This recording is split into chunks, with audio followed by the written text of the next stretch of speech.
Hi, this is Crystal Cyrus from the OOTW podcast, and you're listening to Pop Goes Your World. If you haven't already, subscribe on iTunes. And while you're there, please leave us a rating and review. And now it's time for our feature presentation. I'm Chris McBrien, and the pop culture from Generation X is everything to me. And I'm Derek Myers, and I'm here to educate Chris on the great pop culture of today's generation. Episode 218, My Bodyguard Movie Review.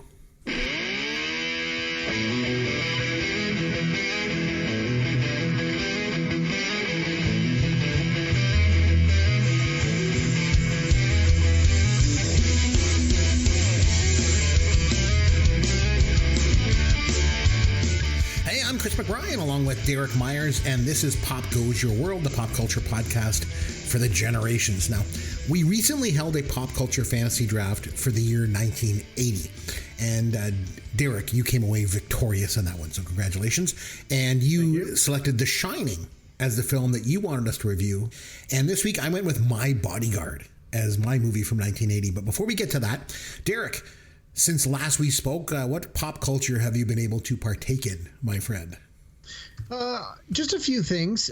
First, I want to talk a little bit about music, and specifically live music. All right, so as I cool. mentioned on the podcast, a while back, my wife and I bought tickets to see Journey with very special guest Billy Idol. Right. And then, unfortunately, Billy Idol had to bow out. I believe he got COVID or some sort of problem with his throat or something. I think it was throat something. He had throat surgery. So they're like, okay, wait. We're not going to cancel the show. We're going to replace Billy Idol. But don't worry. We found someone we feel can adequately fill Billy's shoes. And we were then going to be graced with Journey and Toto. You were going to cancel, right? Yeah, I was not looking forward to that. And then that got delayed. Then that got rescheduled again. And because we went back down onto lockdown and all the rest of it, we're like, oh no. And then they're like, okay, show's coming up for real this time. We guarantee it. Unfortunately, Toto is no longer available. And we've got somebody equally as good as Toto and better than Billy Idol. We're going to give you Ann Wilson of Heart. Oh, and we're like, hey, there we go. That's awesome, man. That's a decent switch up. I'll take that. That's definitely, I mean, hey, Toto has some good songs, but I don't necessarily think I need to hear an hour of Toto. Like, just come out, play your one song, and go away. But Ann Wilson, Heart, I'm like, she's going to sing all the Heart songs. Yeah. She's got a new solo album she's just put out. I'm like, that, I was very pleased with that switch up. And then they're like, would you like a refund? And I'm like, no. I'm going to go see this show. Journey and Ann Wilson of Heart. Fine. I can live with that. Like, great. Well, the show is supposed to be later this week, Friday the 13th. Unfortunately, yesterday, one of the members of Journey tested positive for COVID, and they have postponed the 4 remaining dates on their tour, one of which is here in Toronto. So I don't know if we're going to actually see these bands. If they're like right now, it's like, it's in quotation marks. You can literally hear them air quoting postponed. But if you were a member of Journey, and like those got to be in their 60s at least. Oh, God, yeah. And you've been doing this tour that's been start and stop and COVID protocols and masks and checks and all that jazz. And then one of your guys gets COVID. Like, I mean, hey, I cross my fingers. I hope he recovers and doesn't have any crazy symptoms and certainly doesn't get worse. But let's assume he bounces back and he's fine. Do you honestly think those guys are going to be like, yeah, let's go out and finish those 4 days? No, I think they're going to say, you know what? We're done. We got our money. We did most of the shows. Sorry, the people that didn't get those last 4 shows, including yours truly. So I have a suspicion a refund will be coming my way. But just, I was looking forward to the show. But at this point, I think I'd rather just take the money and cut my loss. Do you know, like, how many of the original members of the band that are still there? Because I remember Randy Jackson. Remember, he used to be on American Idol. He was the bass player for Journey for a while there, I thought. I honestly, I don't know. I'm not that familiar with the ins and outs of the band. Right? So, well, I know the lead singer got replaced. Oh, they've got a Filipino guy that came in that sounds just like him and just apparently puts on a way better show. Really? Because Steve Perry is one of the greatest rock singers of all time. Well, they're again. I was really looking forward to the show. So, I mean, I hope that it is air quotes postponed and they reschedule, because right now it says refunds will not be provided. Keep your original tickets. Right. We will eventually be coming back to your neighborhood. we'll see. But anyway, so that was a little disappointing, but sure, it is what it is. But I also had a chance to watch 2 movies in this past week. Oh, so good. What did you watch? The first one, well, we went to the theater to see the new offering from the Marvel Cinematic Universe. Oh, you love that Doctor stuff. Strange, Oh, yeah. Multiverse of Madness. Yeah. And I think I read that this was the 28th movie in the Marvel franchise. Wow. This does not include any of their TV spin-offs that are on Disney Plus or any of that jazz. This is like literally just movies. This is their 28th full-length feature film, which just is like crazy balls. So anyway, we went to the theater, and you have a certain expectation from a Marvel movie. You know, you put out 28 of these things, your fans sort of have certain expectations.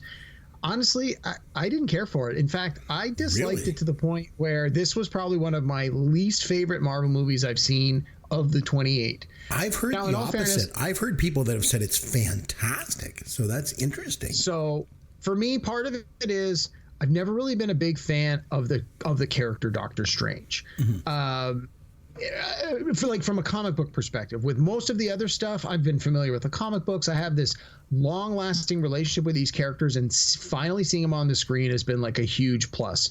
And with Doctor Strange, it's like, not really my thing. The other thing is, this movie was directed by Sam Raimi, who cut his teeth as a horror film director. Oh, yeah. Evil Dead. Now, yeah, and now he also did the first 2 Spider-Man movies with Tobey Maguire back in like 2000 and 2002, 2003. So he knows his way around a superhero movie, and he knows his way around a horror movie. And this was supposed to sort of be a horror movie / superhero movie. I didn't feel it was, horrific in the sense of a traditional horror movie, but you could certainly see how it leaned on those tropes. There was a lot of like things that, like, where the bodies were all mangled and ghosts and demons and skeletons and stuff like that. And it features, the characters from the Marvel comics that are sorcerers and warlocks and witches. And so there's definitely that thematically going on, which, again, I couldn't care less. It's like, oh, it was spectacular visual stuff. And I'm like, it didn't do it for me. And you're right. I think a lot of people were very pleased and enjoyed it a lot. And they liked that it was a little different than the other movies. And they liked that if they were going to go to the theater to see something, that it was this big visually spectacular thing. And I can appreciate all of that, but it wasn't my cup of tea. I knew, like, about 30 minutes into it, I'm like, I don't think I'm going to like this. And I didn't really like it so much. So what was the other one was a documentary. 40 days and 40 nights, he watches documentaries. He likes to learn about the world. It's Derek's Documentaries. Derek's Documentaries. Please do share. All right. It was called Like a Rolling Stone, The Life and Times of Ben Fong Torres. Do you know who Ben Fong Torres is? No, I thought it was going to be Bob Dylan. No. So Ben Fong Torres is one of the original writers of the Rolling Stone magazine. He was there from the very beginning, and he is arguably one of the most famous rock journalists that's ever written. The documentary follows his life story, his participating in the Rolling Stone magazine, his interaction with a ridiculous amount of insanely famous musicians, and this long-lasting relationship he's had with so many of them because of the way that he helped so many of them gain a following in a time where there was no internet and there was only 3 TV channels, and radio was very restrictive, and you didn't have MTV or anything of that nature. And so a lot of the US and North American markets, what they learned about their favorite musicians came from reading magazines like Rolling Stone magazine. And apparently a lot of bands just felt that Ben Fong Torres was the guy that had to do the interviews, and got to a point where they were like, Rolling Stone, we're happy to give you an exclusive, but it has to be this guy or we're not talking to you. And there was so much stuff they showed, so many behind the scenes things. Apparently he became like really good friends with the Doors. He was really good friends with Paul McCartney. He was really good friends with the Grateful Dead, Bob Dylan, Santana, Steve Martin. He did a whole thing on Steve Martin that like really just helped propel his career when he was just starting out. He put him on the cover of Rolling Stone magazine, and like he was the guy. And one of the angles, like one of the things they really highlight in the trailer is, do you remember the movie from around, I think it was 2000 or 2001 called Almost Famous? Yes. Yeah, with Goldie Hawn's daughter. Yes. Yeah. Yes. Kate Hudson.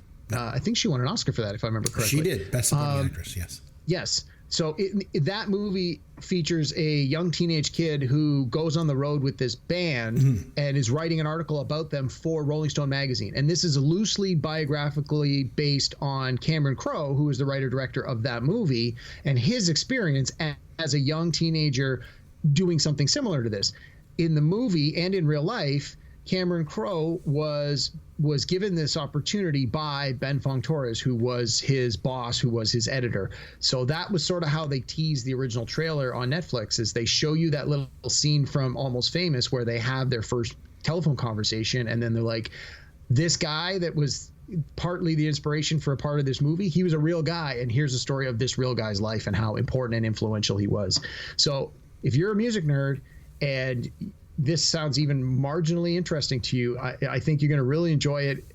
He had a fascinating career. He was friends with a ridiculous amount of famous people, musicians, and just art personalities.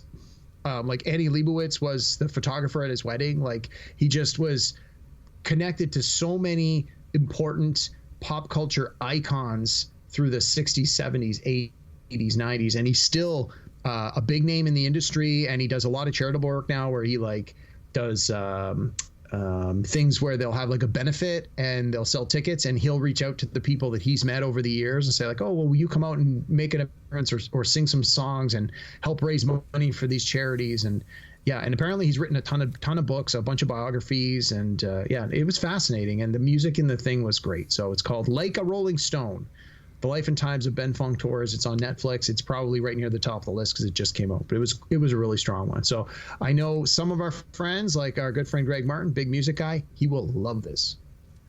Very cool. A couple of weeks ago, Derek, I mentioned how I had the chance to watch two movies from the 80s that I used to like when I was a kid. And one was good, The Principal. I mentioned that one. And one was bad, Prom Night, if you remember when I talked about them. Yes. So this past week, I had the chance to once again watch two movies from the 80s that I used to like when I was young. And once again, funny enough, watching them 40 years later, I came to the conclusion that one was bad and one was good. So I'll start with the bad one. Neighbors from 1981. Oh my God, this movie was terrible.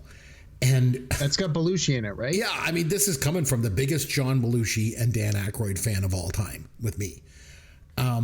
This movie was awful. Like, I know there was all these behind the scenes issues, you know, with the cast and the script and the director. Like, but I mean, is it a comedy? Is it a drama? Is it a horror? I remember like test audiences didn't know what it was. And the thing that really stood out to me watching it all these years later is the score in the film. The score in this movie is the worst score of all time in the history of movies. And the thing was, I originally saw this movie in the theater. I remember I was 11 years old, and my friend's dad took us to go see this. And this is when they had the rating called adult accompaniment. You could get in with an adult. Yep. I've only ever seen it since then on VHS, you know, back in the 80s and the 90s.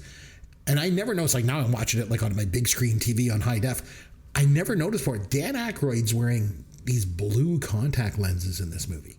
But I don't know, this whole movie is just a god-awful disaster. God, it was terrible. So it was bad. The good one was another movie from 1980, because we've been doing them a lot lately, Stir Crazy. I don't know if I was inspired the other week when we were talking about Stir Crazy. I'm like, I had a chance, I'm going to watch it. Oh my God, right from the opening song where Gene Wilder is singing the song. Oh, it's so good. Sidney Poitier directed this film. And Richard Pryor, man, he was something else. I forgot how much of a force of nature that Richard Pryor was. But Gene Wilder just stood out to me. He was just, God, he was unique. The scene at the beginning, too, when the waitress goes into Richard Pryor's bag and gets his grass, and she puts it in the soup and the salad, and they think it's oregano and all this. Just that movie was really good. It was really, really entertaining from beginning to end. So I thought that was really good. So kind of neat. I never ever have a chance to do anything, but and for the second time in a couple of weeks, I've been able to watch some old 80s movies and come to some conclusions on some of the stuff that I used to like. And some of it was good, some of it not so good. But from old movies to old jokes, here we go. Here's your dad joke of the week. Derek, so I don't know if you've heard about this, but George Clooney, Leonardo DiCaprio, and Matthew McConaughey have recently got together to make a movie. So George Clooney said, "I'll direct." Leo DiCaprio said, "I'll produce." And Matthew McConaughey said, "All right, all right, all right."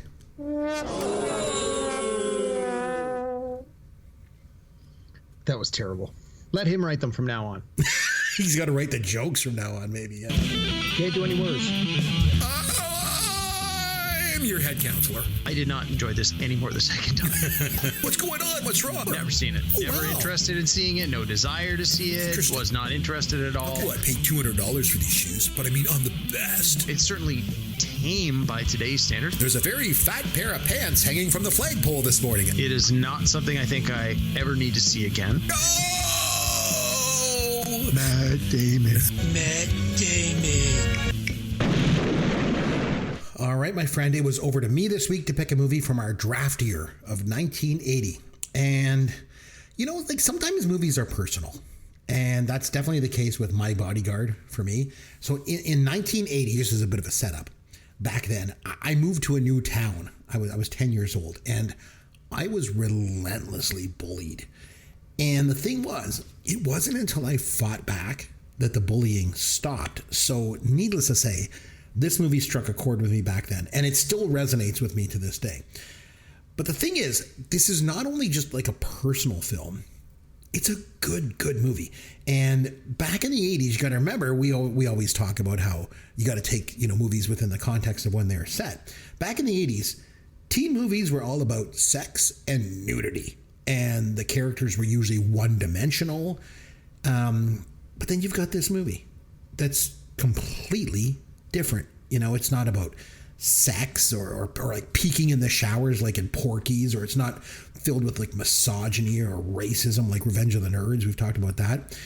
But instead, this movie is about real teenagers going through real issues, like things like isolation and loneliness and friendship and even mental health issues.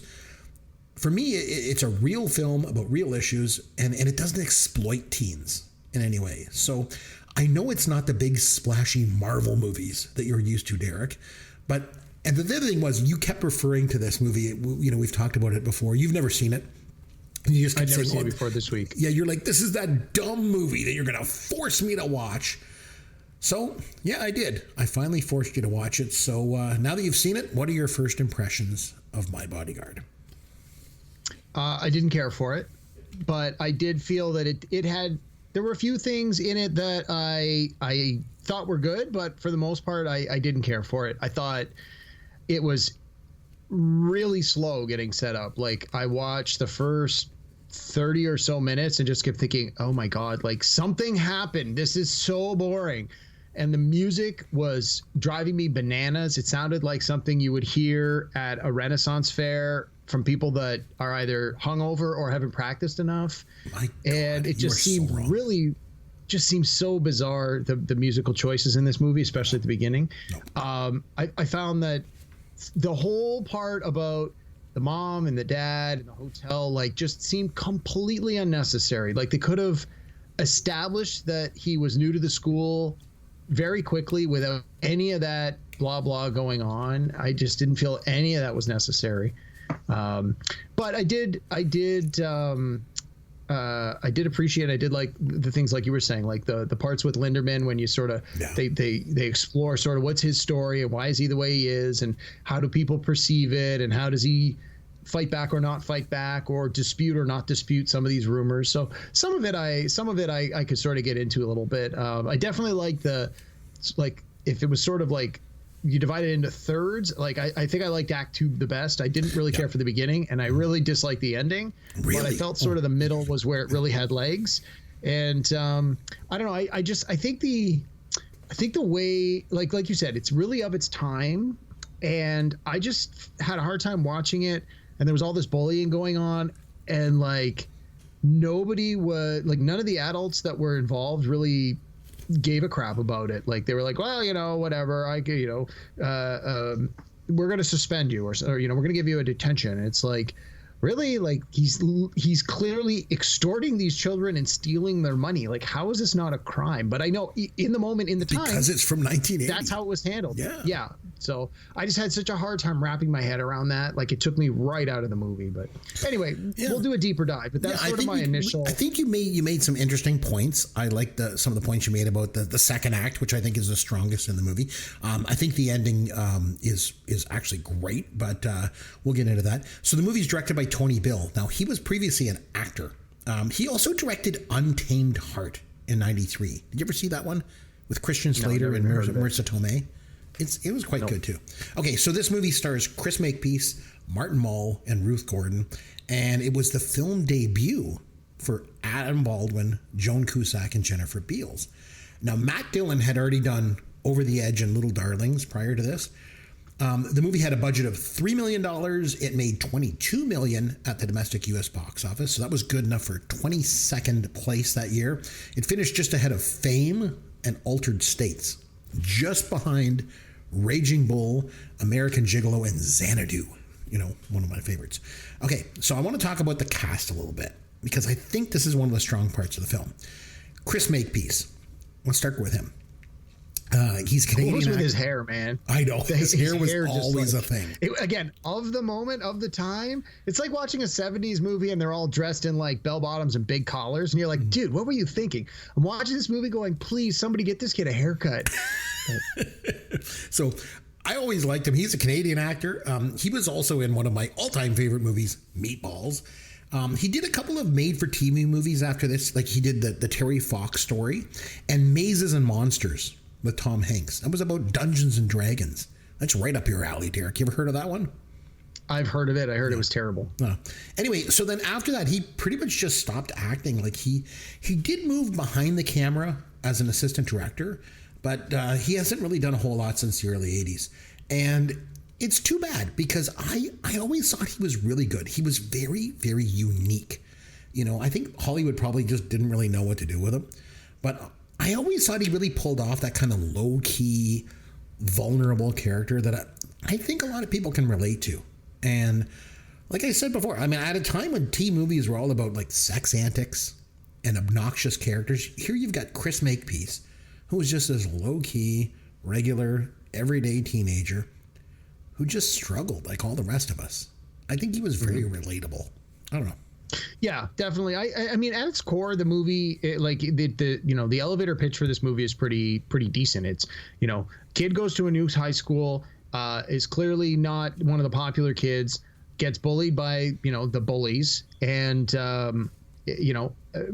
tries to fight back unsuccessfully, and then gets the clever idea to, hire an even bigger kid to be his bodyguard. Like, right. So on its face, I mean, it's a pretty solid plot in the sense that it works. It worked then. It could work now. There's a lot of areas to explore. There's certainly a lot of characters along the way that we meet in this movie. But even if you were to just, we talk about like, well, is this something that could be remade? I mean, this idea has probably been used a dozen times since this, and I got to think that there's always some way to put a fresh spin on it. So, on its face, I think the concept of the movie works. There's a lot of stuff in this that I just didn't really care for. Well, we'll keep going into it. I mean, yep. It's okay to be wrong. So moving on with the cast, Matt Dillon. I want to talk. He was absolutely perfectly cast in this movie. Yeah, because he's kind of good. Like he's a good-looking guy, but he has this kind of dark, sinister thing going on. And I think that's probably why he never really made it as a huge movie star, like as a leading man type. Like, I mean, he was in Little Darlings before this, like I mentioned. And even in that movie, he's not very likable. He plays this scumbag in There's Something About Mary. And you just hate his guts in Crash when you see him in that. But like I say, he's a perfect actor to play Moody. He's that typical bully that we all knew in high school. You know, like good looking, but like slick and oily, smarmy. I thought he was phenomenal in this role. Yeah, I thought he did a pretty good job. I didn't really have any issues with the performances. I thought the actors did a decent job with what they had. For me, it was more just some of the finer points of the story that I just had a hard time wrapping my head around and relating to. Interesting, because the movie was nominated and actually won an award for its script. But Adam Baldwin, I want to mention too. He played Linderman. His career never really took off. Like, he was in DC Cab, and he was in Independence Day. That's right. He was in DC Cab. He was the lead role in that one. And he was in Independence Day. And more recently, he's been a little bit vocal about his support of right-wing politics. I mean, he hasn't gone full MAGA like Scott Baio or Ricky Schroeder or those guys. But he was great in this movie. I thought Ricky Linderman, he was just perfectly cast. Because you believe that he's this totally scary kid at school. Like, he wears the army fatigues and stuff. And then there's all these rumors about him that he killed a cop, or he beat up a teacher, or he like raped old ladies, and none of it's true. You know, like just like typical high school rumors about people, right? And he doesn't even say anything for the longest time in the movie. You know, and then when he does, you learn he's just a scared kid. He's basically living through, you know, PTSD because his brother was killed, right, when they were like playing with a gun. So I thought he was great in this movie. So although I thought he did a good job, I thought he was grossly miscast because he looked to be about 10 years older than everyone else. And I really had a hard time believing that he was supposed to be in the same class with these other kids. Now, I get the idea that, hey, if he's had this family trauma and he's maybe not been in school for a year, maybe he's, you know, they've held him back, or he just, his parents removed him from school. Sure. He's maybe, let's say, a year older. But then the nerdy kid with the red hair, Carson, like, you're telling me that his character and Linderman are only supposed to be 1 year apart? Right. Like, not a chance. There's no believable scenario where I believe that. So. Okay. Joan Cusack, I want to mention, because this was her first movie. And she was so good in this. It's a really small part, but it's very memorable. Like, she's very charismatic. But I think at the heart of it all, just like the other characters, she's just this scared teenager just trying to make it through high school, you know? The scene when Moody asks her if she wants to go to the movies on Saturday. Yeah. Oh, and she's all smiles, and she's like, okay, sure. He's like, yeah, have a real fun time by yourself. You know, just that look on her face in that scene, she's just crushed. You know, God, Moody's a bastard. God. And Cliff says that at the end too. But this is part of the problem that I had with this movie is I didn't understand why this character that was the bully was acting the way he was acting. Like, I guess for me, I never really understand in movies like this. Like, you have these bully characters, and it's like, why are they being such dicks? Like, there is no context provided in this story that explains why they are this way. And bullies are bullies, man. Bullies are bullies. But I don't get it. I mean, I guess we don't necessarily have to dig into their backstory and get an origin story on them. They're right? But why? So, like, I couldn't understand why this person was like this. Like, was he abused at home? Is that it? Like, and not that I necessarily needed all of that part of the story to work out, but just, I don't know. In movies like this, I always have a really hard time understanding why the bully behaves the way they do. I guess that was part of the reason that I didn't like. That was one of the big strikes for me against this movie. Is I thought he played a good bully. I just didn't understand why he was being this way all the time. I would say at the end of the day, who gives a shit? Bullies are bullies, and for them to lash out at other people, you know, like Linderman. Look at Linderman's life. Linderman had a rough life, right? He didn't go around picking on kids that were smaller than him. Everybody was smaller than him. Right? He looked like he was 10 years older. You said so yourself, right? So he had a rough life. He didn't pick on other kids. Cliff's had it hard. Like, he doesn't, you know, he feels left out. He doesn't pick on other kids, right? So, you know, screw the bullies. Lashing out at other kids and extorting other kids and getting together with some of the other tough kids to try and beat up on guys that are weaker than them or more scared than them. You know, who gives a crap where they come from? I don't know. That's what I think. Yeah, I don't know. I couldn't.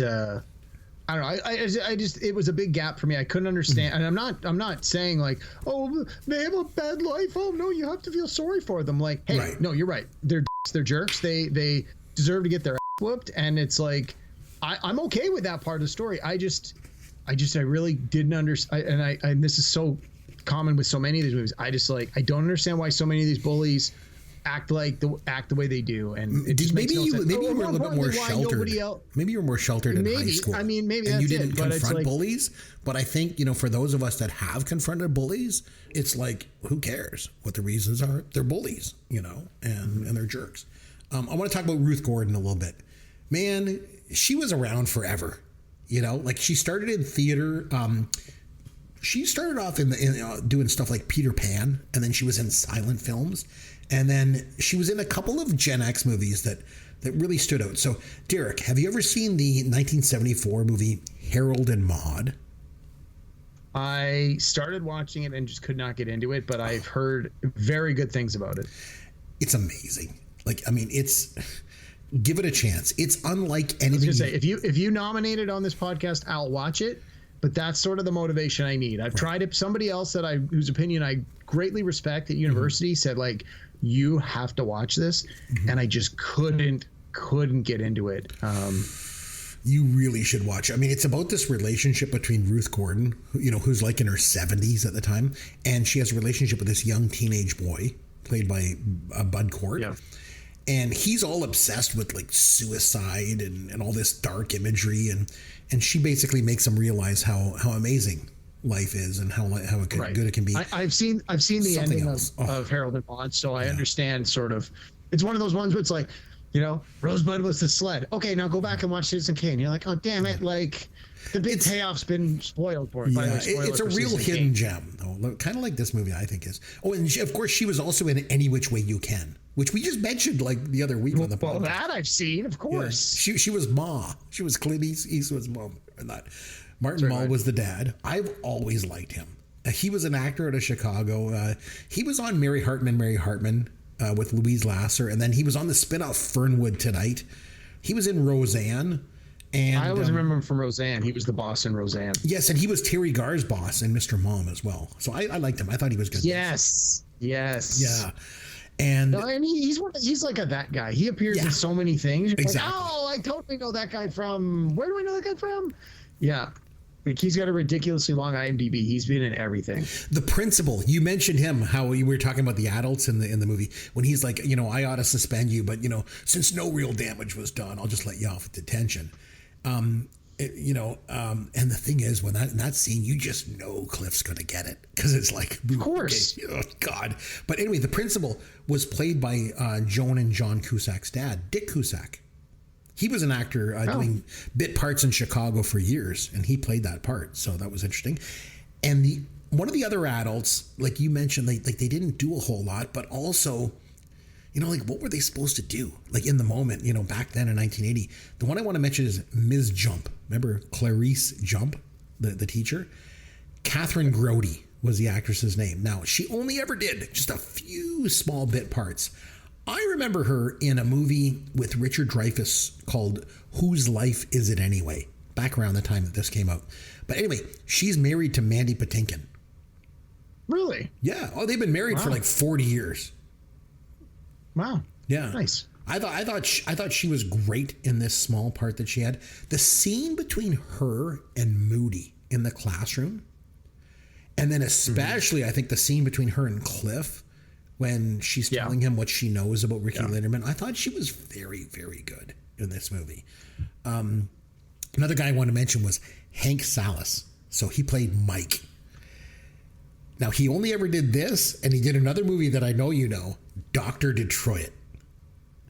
He was which I've never seen, but I know of it. Oh, you know it. He was Smooth Walker's bodyguard in that one. That was Howard Hessman's part. Other than that, he didn't do anything else. But I thought he was so good in this movie. Like, he was perfect. He was mean. He was scary. Like, man, oh man, if I was Linderman, I'd been terrified of this guy too. Like you said, he was like an adult. He was like a real adult. Like he was growing up. They were all teenagers. Oh man, Moody did not play fair.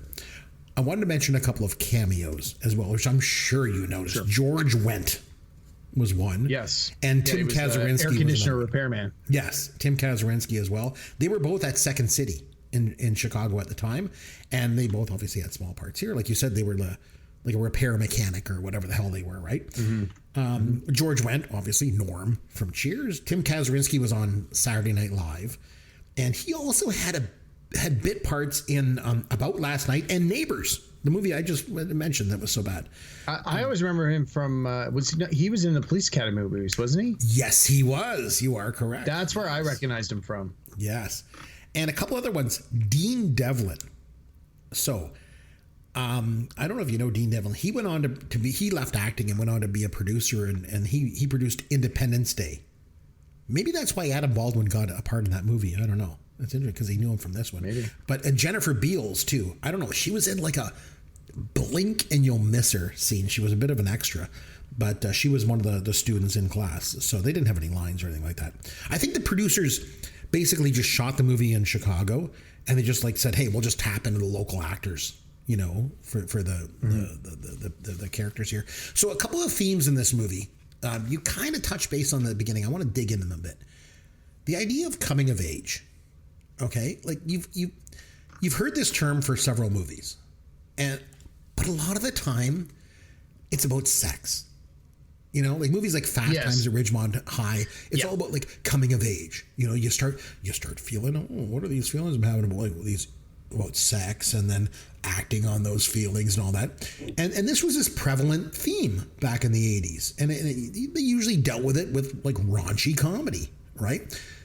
But here, instead, this movie, Coming of Age, is something different, right? It's about growing up and having to deal with, you know, difficult situations that sometimes require some ingenuity. And it has to do with, you know, change, like moving to a new city, or, you know, having to stand up for yourself. But I think most importantly, and this is where the second act of the film comes in, it means developing meaningful relationships and friendships. You know, sometimes with people that have completely different backgrounds than you do, you know? Mm-hmm. I thought this movie was all about coming of age. And the other thing, like, running to the principal, like you said, it doesn't work. It didn't work back then, you know, not back in 1980. So Clifford has to get creative, right?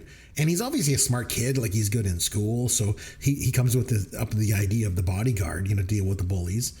And, you know, who better than the kid that all the people are afraid of? But I thought that was a really good theme in this film, was about coming of age. And it meant something different than a lot of the other 80s movies. That much you can admit, I'm sure. Yeah, no, and I think that's a good way to put it is most of these coming of age movies are all about the teen sex comedy, and this definitely addresses that same theme, but in a very different way. So yeah, I can certainly appreciate that. Another theme is friendship. And this is where I think you were kind of really hit on something, because I think too, some of the best parts of this movie are in the middle, kind of in the second act, when Cliff and Ricky kind of develop their friendship. I mean, Cliff is rich and Ricky's poor, and Cliff comes from this, you know, loving family, and Ricky's brother was killed, you know, when they were playing with their dad's unlocked gun. And yet these guys become friends, and it's Cliff that really pushes the friendship and eventually, you know, kind of, gets Ricky to let him in. But the scenes when they're going through the junkyards and they find they're looking for like a carburetor or whatever it is that they're looking for. And some piece for the motorcycle. When they find it, and then they're like riding triumphantly all around Chicago. And at one point they each take turns standing on the back of the bike, you know, with their arms up in the air. I mean, they've totally bonded. I think like I think it's a good script, and like any good script, everything goes to hell in the second act. And so Moody hires his own bodyguard, Mike, and then this is a big part of the movie, because this is where you learn Ricky is just a scared teenager, just like everybody else, right? He's not this cop killer, you know, he's just a scared kid. And let's face it, Mike is a scary dude. He's got that towel around his neck, and he's got the shaved head. Back in 1980, like, this wasn't common like today, where people have, you know, shaved heads. It was kind of intimidating, you know? And And I think just this friendship between them kind of comes through in the end because they both defeat their respective bullies. So I really like that middle part too. I think you're onto something there. I didn't really find the part with Mike as the bully's bodyguard that believable, in the sense that at least Adam Baldwin's character of Linderman was supposed to be a high school student, whereas Hank seemed to be, or rather Mike, sorry, I'm looking at his IMDb thing here. Mike, the actor, yeah. Yeah. So Mike was clearly an adult. Yes. And so what I'm getting out of this is a high school student went to an adult and said, here's some money, beat up a kid in my class. Yeah. And nobody thought to notify an authority figure and say, like, this adult is is threatening these teenagers. Now I know it's of its time, and that's probably not. But they went to adults before that, and what did adults do? Nothing. The teacher didn't do anything. The principal didn't do anything. The dad just contacted the principal. Going to adults is not the solution here. They've got to deal with it themselves. Well, I don't know. And then the idea that at least that what I was getting out of it was that the bully's bodyguard Mike had agreed to do this because of what Moody had told him. This kid in our class has done these things, and he raped this lady and he killed this kid and blah blah blah. And then Mike even confronts Linderman and accuses him of all these things. And it's like, really, are you dumb enough to think that a high school student did all those things and was allowed to walk back in the high school? Like, I don't know. There was just a lot of things that, as someone in the audience, we were sort of, like expected to just take at face value and believe that nobody would question these things. And that was a big problem for me with this movie. This is where that sort of third act started to fall apart for me. Nah, Mike was a jerk. Moody was a jerk. They're doing anything for money, right? There's a lot of jerks in this world. I mean, again, not to say that you've led a sheltered life, but I mean, like, there's a lot of bad people in the world. That's really what it's saying. I want to circle back to something you mentioned at the beginning about the music, because I think you're incorrect here. I want to talk a little bit about the score. So Dave Grusin did the score for this movie, and I think it's absolutely perfect. Now, this guy Dave Grusin has done a lot of movie scores over the years. His style is very unique. You always know it's him just from the style and the sound of the music. So he has been nominated for 8 Oscars for original score. He won the Academy Award for best score for the Milagro Beanfield War in '88. I've heard of that one, yeah. But for me, I always associate him and his score with 3 movies: On Golden Pond, Tootsie, and My Bodyguard. There's just something about his music. And all 3 of those movies, if you think about it, right from the opening shot of all 3 of those movies, his score sets the tone. Like, there's the lake in On Golden Pond. Dustin Hoffman is putting on like stage makeup and spirit gum to his score in Tootsie. And then Clifford is riding around Chicago here in My Bodyguard. So unlike the worst score ever that I mentioned earlier from Neighbors, I think Dave Grusin was fantastic. And I thought he was one of the best ever in terms of doing scores for movies. And it's just set the tone for the film. I think it works perfectly along with the direction and the acting. And it's a real, big part of making, sort of the feel of the movie. You didn't care for it, obviously. No, I really dislike. Again, that first 30 minutes, I was like, oh my God, it's so boring. The music is terrible. Nothing is happening. I don't care about any of these characters. Like, get to the movie. I was practically screaming at the television screen. It was just, I was having such a hard time getting into this movie. I was just like, the music was not helping. Well, I guess it was kind of like there was 2 movies in one going on here. So the scenes that take place at the hotel, they're kind of played for comedy. Right? Like, I mean, the grandma's at the bar picking up men, and you got the dad flirting with the guests and the repair guys, and that feud with Griffin, the assistant manager, and all that. And I would have cut all of that out of this movie. I don't think that added any real value other than to establish that Clifford, has this. His father works at this hotel, and therefore he gets to live there. But like you had said earlier, oh, well, he's rich. I'm like, I didn't get the sense he was rich at all. The opposite. It's that, it's like when, oh, my dad's a superintendent in this apartment building, so we live in this apartment building, but we have the crappiest room and my dad's always on call. Like, that was exactly the kind of thing I got out of this. The dad is the manager of the hotel. It's a fancy They could be hotel. kicked out at any moment. But it is a fancy hotel, and they did have a reason. Like, the room didn't look that big, considering there was 3 of them that were living there. But and again, it was like he got to eat food prepared by the chefs, but he had to eat it in the kitchen, in the back. Like, you know, it was, I don't know. Again, it was a detail that was sort of a nice to have, but in my opinion, they spent way too much time at the hotel. And a whole slew of that stuff could have and probably should have been cut out of this movie. The scenes at the hotel were almost played like a sitcom, you know, but they weren't even funny. Yeah, but I mean, it was played kind of like that. But I think that the scenes at the school are, you know, obviously 100% played for drama. And the thing is, like, the school scenes are very realistic, and there's none of that typical teenage antics like we mentioned, like from the 80s movies. Like, it was just this gritty kind of realistic life as a teenager. You're just trying to survive high school, you know. And like we mentioned, there's adults there. There's the principal. There's the teacher, the dad, the grandma. But ultimately, it's up to the kids to find their way. And I mean, we all went to school, right? So for those of us that, you know, experience hardships at school, like, it's kind of terrifying at times. And Clifford's not tough. He's not a big guy. He's not a fighter. You know, he's got to find his way through it, you know, and he does. So, which brings me to kind of that final scene, the fight scene. So everything in the movie points toward this final scene. I know you didn't like it. No, I disagree. Incredibly predictable, and it was predictable. Like, if you didn't see this question. if you didn't see this outcome coming an hour in, then you weren't paying attention. Like, I didn't need to see this. I mean, they needed to see it simply because they needed to tack an ending on the movie. But it's like, I don't know. It was so obvious. It just, I don't know. I don't know how I would have done it any differently, but I didn't care for it. But man, I mean, Clifford, the whole movie, he's trying to get his way out of things through guile, you know, and using his smarts and his ingenuity, right? Yeah. But ultimately, sometimes to beat a bully, you literally have to beat the bully. Like, you have to slay the dragon, you know? And the only way to do that sometimes is just by force. And the whole situation with Mike, if you think about it, like, Linderman tries to let it go, right? He just tries to walk away.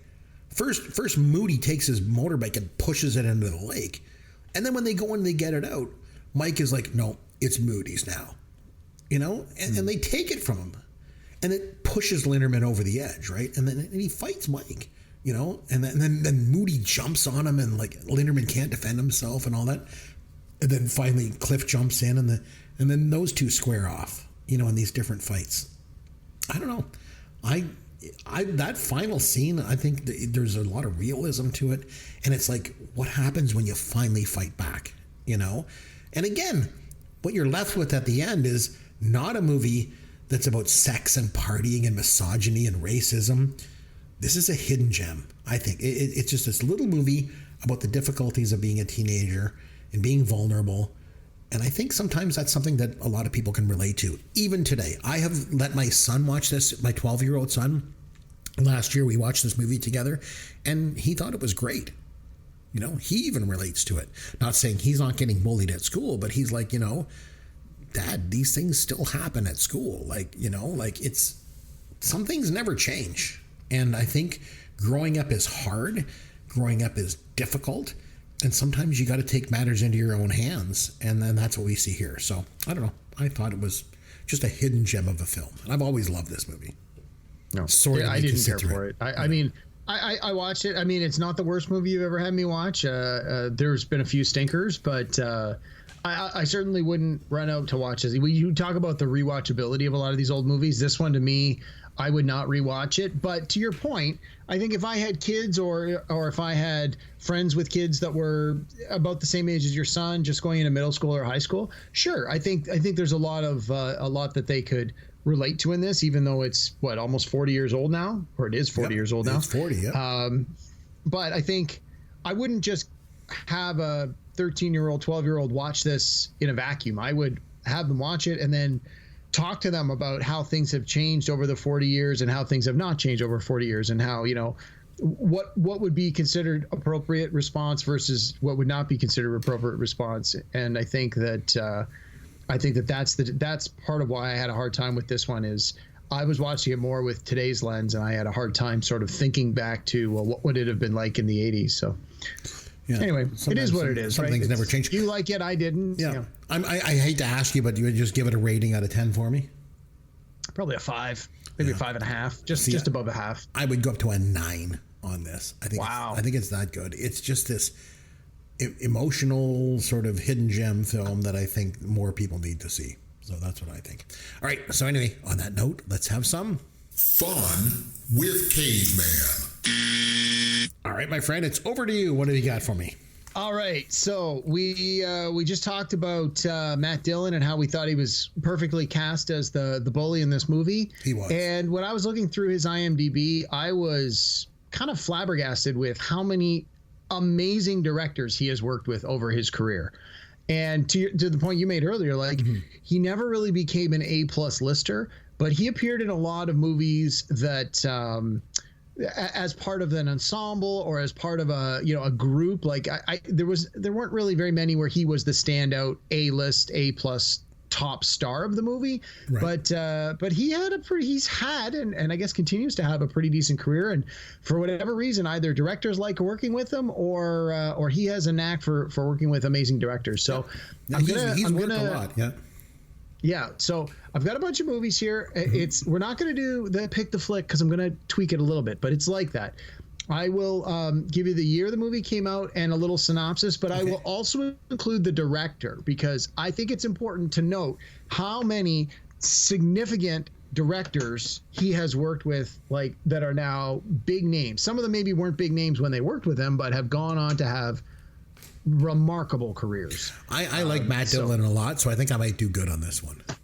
Yeah, I tried to lean more into his work in the 80s, but he has had a few more recent, more recent past 1989 successes. I could be in trouble films with those ones, but we'll see. Well, but some of them were pretty big, and they were by, in most cases, like very famous directors. So I'm hoping that'll help. So, all right. So I can't remember how many questions. I think about 12 or 13 here. Okay. So we'll just jump right in. Okay. So you're going to give me the year and the synopsis, and I got to guess the film? Is that what it is? Yeah, I'm going to give you the year, the director, and the synopsis. All right, go for it. I've worked the name of the director right into the beginning of all the questions. So, okay. So the first one's from 1992, written and directed by Cameron Crowe. This seminal 1990s film has an iconic grunge soundtrack. And the movie features an ensemble of friends in their 20s who search for love and success in Seattle. And even members of the band Pearl Jam appear in the film. I saw this movie in the movie theater, and he plays Bridget Fonda's boyfriend. He's like tall, and he's got this long hair and a beard. It was Singles. Yep. Yes. Yeah. Very cool. All right. Yeah. And the Singles soundtrack is like one of the key grunge albums that like everybody had in the early 90s. Yeah, there was a lot of bands that I had never heard of until I got the soundtrack for I actually got the soundtrack years before I ever saw the movie, and it introduced me to so many Seattle bands that were just emerging at that point. So anyway, okay, we're gonna go back to 1983 for the next one. All right. Directed by Francis Ford Coppola. Dillon plays an absent-minded street thug named Rusty James who struggles to live up to his legendary older brother's reputation and longs for the days of gang warfare. Was that The Outsiders? It was not. Oh, can I take another guess? Sure, take another guess. Is it Rumblefish? It is Rumblefish. Oh, yes. Oh, nice. Yeah. All right. Next one is from 2004. Ooh, Director Paul Haggis was nominated for Best Director Oscar, one for Original Screenplay, and one for the movie for Best Picture. The film earned Dillon his only Oscar nomination for playing a racist police officer. And the film features Los Angeles citizens with vastly separate lives that interweave in stories of race, loss, and redemption. I mentioned this one earlier when I was talking about him, and it's Crash. It is Crash. He had a bit of a redemption arc in that film, which was kind of interesting to see, but he was still, you just hated him. You know? Oh yeah, no, yeah. He's never been a real likable guy. No, and I think a lot of actors actually, that's when they get recognition for awards, is when they play like a really despicable character. Mm-hmm. So, all right, the next one's from 1989. Okay. Was written and directed by Gus Van Sant.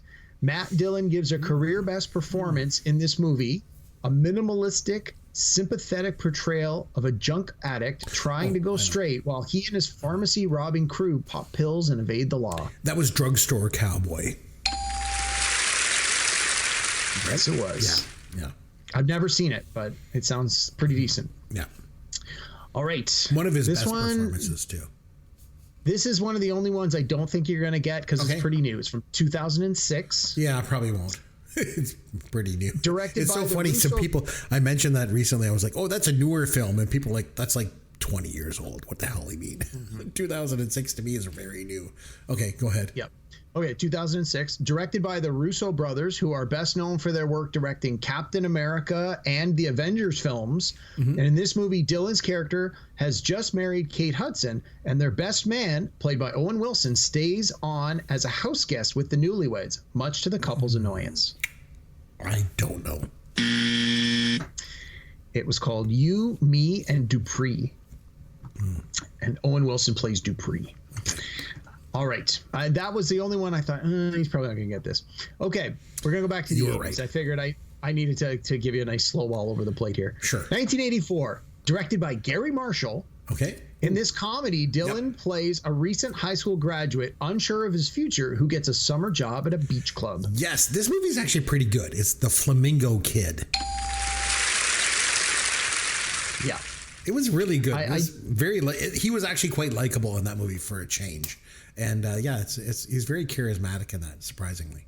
It was a good movie. Yep. All right. This one from 1998. I know you probably, I think you're going to get this one. Mm-hmm. Okay. 1998.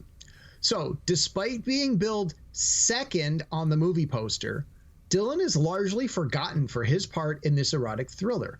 All people seem to remember is the scene with Neve Campbell and Denise Richards in the hot tub, or Kevin Bacon's very revealing shower scene.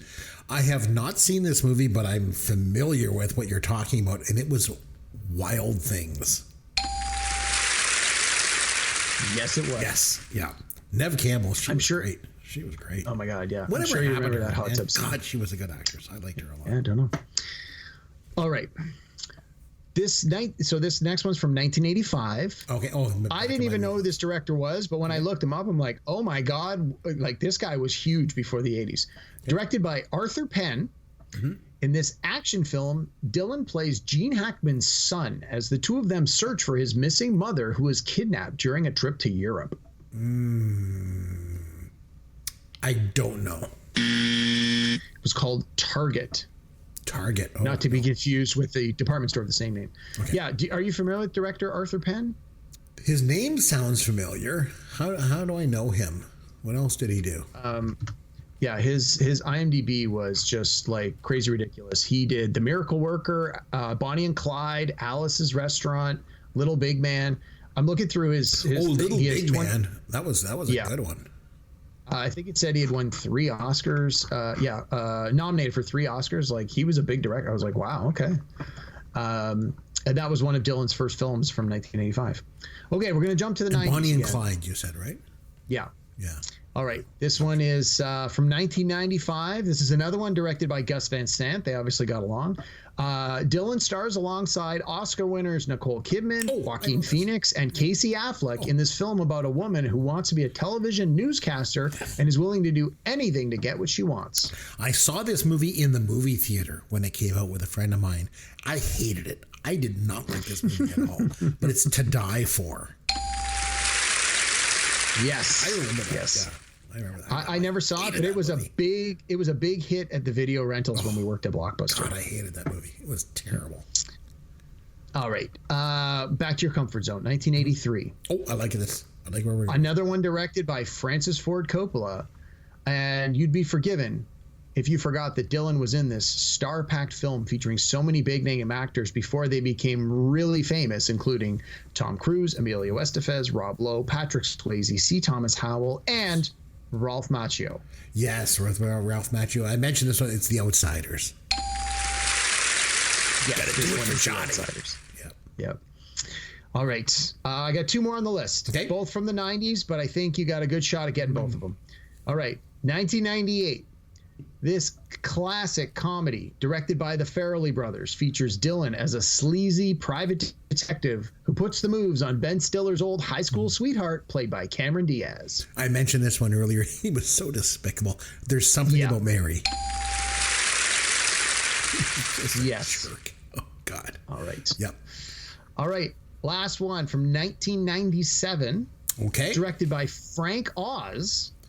Dillon is reunited with his My Bodyguard co-star Joan Cusack in this comedy where he plays a famous actor who thanks his gay high school teacher during his Oscar acceptance speech. And as a note, Joan Cusack was nominated for a Best Supporting Actress Oscar for her performance in this film. She was, and she was great, and it was based on Tom Hanks, his Oscar speech that he gave. It's In and Out.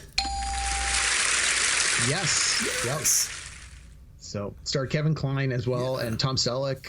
This movie's great. I watched it recently, and I actually thought it held up pretty well. I did really good on this one. Oh my God, I was. You did better than I expected you to, but like I was shocked. I was looking through the directors: Cameron Crowe, Francis Ford Coppola, Paul Haggis, Gus Van Sant, the Russo brothers, Gary Marshall, Arthur Penn, the Farrelly brothers, and Frank Oz. I'm like, wow, like that's, if you were a performer and you're like, I've done movies with all of these directors, people could be like, holy crap, like you must be outstanding, because that is a murderer's row of like outstanding directors. Like I was shocked when I was going through it and seeing this. So yeah, when you put it like that and you sit back and you look back at his sort of body of work, he has done a lot. He really has. Yeah. Now, in all fairness. Mm-hmm. Yeah, those were sort of the biggest films. Like he's got, let's be fair, he's got a dozen stinkers or so in there at least. Oh, sure. So, as so many actors do, right? You do a couple of big ones that are successful, and then you're like, this is my passion project, and it's like, yeah, it sucked. And really, other than the Flamingo Kid, he was never the lead. Exactly, and that was the big thing I found was in most of those movies, he was at best the number 2 name, and in many cases a number 3 or number 4 name, but. You get cast and you get typecast almost as a certain type of character or a certain type of performer, but he's obviously good to work with. If that many big name directors kept coming back and continuing to put him in, and his younger brother acted for a while there too. He was in The Entourage. Kevin Dillon. He was in Platoon. Yeah, that's where I remember him from. Platoon. He was Johnny Drama in the Entourage series. Right. I never saw that, but I remember him in Platoon. Okay, so next time out, Derek, when we come back, it's time for us to do another top 5 list. So we'll announce that topic on our next show. So I'm sure we're going to have a lot of fun with that. You and I have been talking about some possible topics for that one, so it should be a lot of fun. Yeah. So tell you what, until next week, this is Chris McBrien. On behalf of myself, our producer Sloth, and Derek Myers, I want to say thanks very much for listening to Pop Goes Your World, the pop culture podcast for the generations.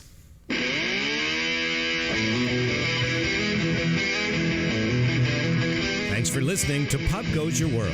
You can contact Chris and Derek at popgoesyourworld.com. Please take a minute and review the podcast on iTunes or wherever you download and listen to the show.